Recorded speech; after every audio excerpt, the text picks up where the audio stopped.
Perbezaan antara sistem ekonomi monetari dan sistem kredit bersama. Dalam era ekonomi kontemporari, pemahaman tentang sistem ekonomi monetari dan sistem kredit bersama menjadi sangat penting.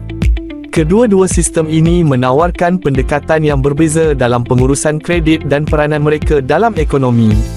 Dalam sistem ekonomi monetari, kredit dicipta oleh bank pusat dan bank komersial melalui perbankan fractional reserve banking.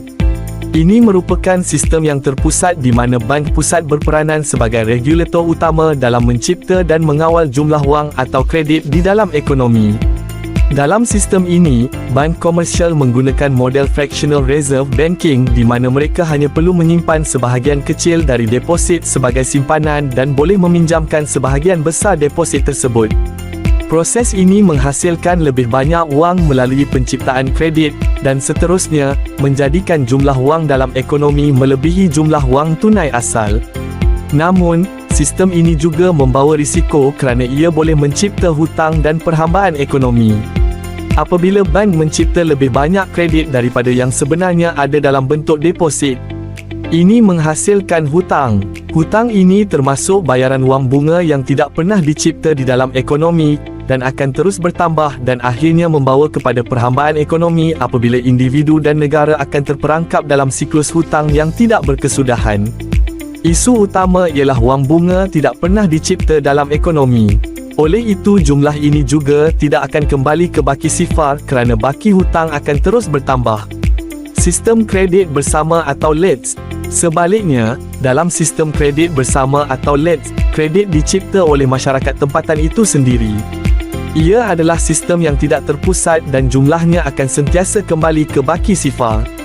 Dalam sistem ini, setiap individu atau perniagaan dalam komuniti boleh mencipta kredit sendiri dengan menawarkan barang atau perkhidmatan kepada ahli lain dalam komuniti. Apabila barangan atau perkhidmatan ini diterima, kredit akan dipindahkan dari pembekal kepada penerima. Dan jumlah ini akan sentiasa kembali ke baki sifar setelah setiap transaksi.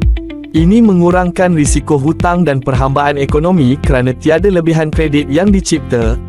Ia juga mempromosikan keadilan dan ketahanan ekonomi dalam komuniti kerana setiap individu dan perniagaan mempunyai peluang yang sama untuk mencipta dan menggunakan kredit.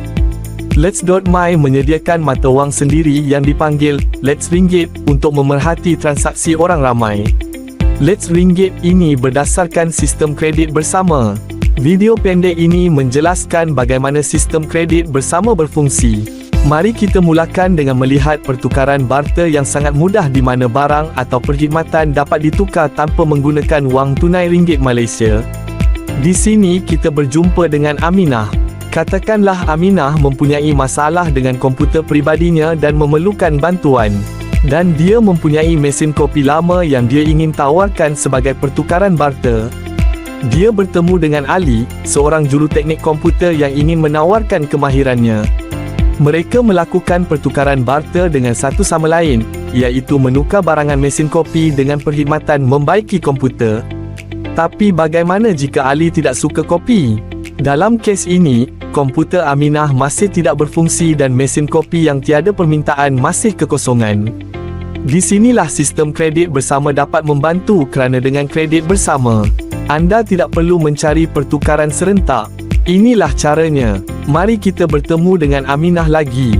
Daripada usaha menukar mesin kopinya, Aminah kini menawarkan sejumlah Let's Ringgit untuk membaiki komputernya. Aminah menawarkan 10 Let's Ringgit. Apabila Ali membaiki komputernya, dia membayarnya dari akaun Let's.my-nya.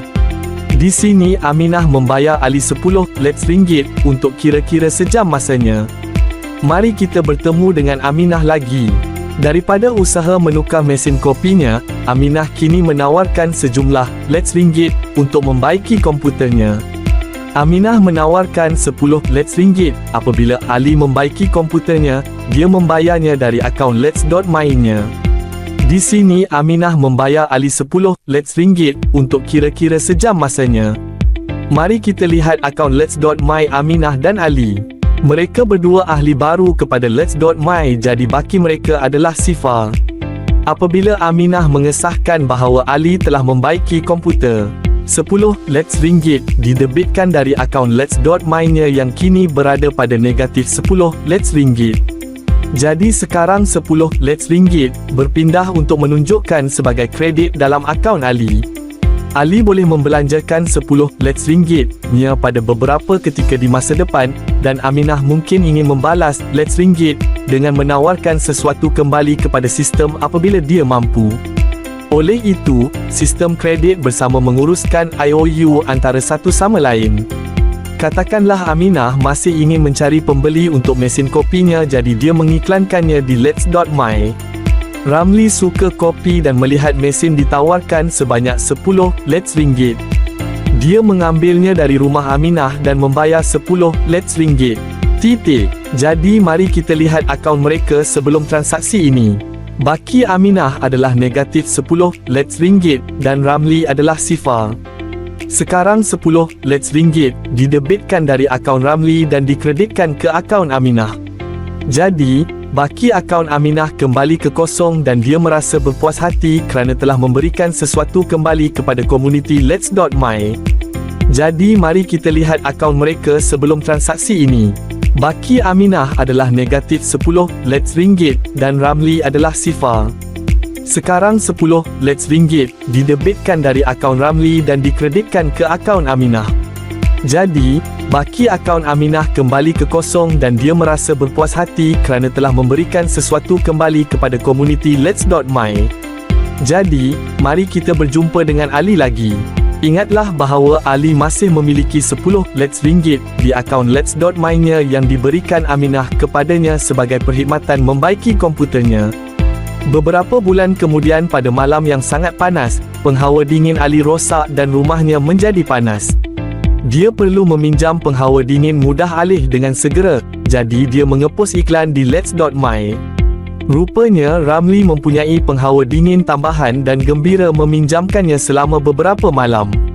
Jadi rumah Ali kini kembali sejuk dan Ramli gembira kerana penghawa dinginnya dapat dibaiki dan bukan terkumpul menjadi tambahan barangan tidak terpakai di loteng.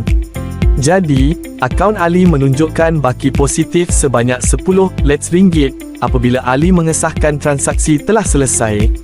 10 Let's Ringgit diambil dari akaunnya yang kini kembali ke sifar. Let's Ringgit ini dipindahkan ke akaun Ramli. Akaun Ramli kemudian dikreditkan dengan Let's Ringgit, membawanya dari negatif 10 kepada baki sifar. Sistem kredit bersama Let's.my adalah cara untuk merekodkan transaksi orang ramai supaya mereka dapat berbarter tanpa perlu pertukaran serentak. Ekonomi bersama mencerminkan kesediaan peserta untuk bertanya, berkongsi, dan membalas, mencerminkan niat baik komuniti secara keseluruhan. Mata wang ini bukan untuk menyimpan kekayaan, tetapi untuk memudahkan transaksi dengan keupayaan mencipta kredit wang secara berkesan sebagai IOU pada masa yang diperlukan untuk transaksi tertentu. Tentu saja Aminah boleh membawa komputernya ke kedai untuk dibaiki dan dia boleh membawa mesin kopinya ke tempat pelupusan. Tetapi dengan menggunakan Let's.my, dia bertemu beberapa orang baru dalam komunitinya dan seluruh proses itu terasa seperti berinteraksi dengan jiran. Mengenai gerakan kami di Let's.my, Let's.my merupakan platform yang mempromosikan sistem kredit bersama di Malaysia. Kami menghubungkan individu dan perniagaan dalam komuniti tempatan yang ingin bertransaksi menggunakan kredit bersama. Let's.my berusaha untuk mengurangkan beban hutang dan meningkatkan ketahanan ekonomi komuniti tempatan. Kami berfokus kepada mencipta ekonomi yang adil dan mampan di mana setiap individu dan perniagaan mempunyai akses yang sama kepada sumber dan peluang. Kami mengalu-alukan semua yang berminat untuk menyertai komuniti kami dan berkontribusi ke arah mencipta sistem ekonomi yang lebih adil dan berkesan. Bersama-sama, kita boleh mencapai ekonomi yang lebih adil dan mampan untuk semua.